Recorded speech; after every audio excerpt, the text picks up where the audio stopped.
Bjo ke boemo bja moago ya go thuša balwetši ba COVID-19 bookelo bjo bo bole ka tlase ga taolo ya Clinix Health Group mengwaga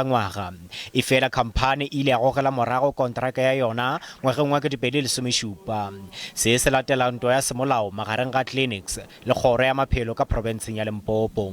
go tloga yona nakong yeo ke gona bookelo bjo bo ya go šoma ka ge naga ile bagane le report la boraro la diphetetšo tša COVID-19. Re kwa re thabile kudu Maphutha ka gore bookelo bo hale bo bona ka mkgoboleng ko gona bo tla ka nako e re lebeletše leuba le la boraro already research re thomo bona balwetši ba bantši Phalaborwa ke engwe ya masepala ha re bolela ka di epicenter tša mo Mopane re bolela ka Tsanini le Phalaborwa ena bana le bookelo le bo bongwe ke bona bo fela so re le tlo bona re already re na le mepete ya 38 e re reng mepete e tla ba e lebeletše go lwa le leuba le ke admita balwetši ba COVID le ge go le bjalo baetapele ba setšhaba a se ba kgotsofatša ke kgato ye. Rena be re nagana re baduli ba Phalaborwa gore ABC ga fitla mo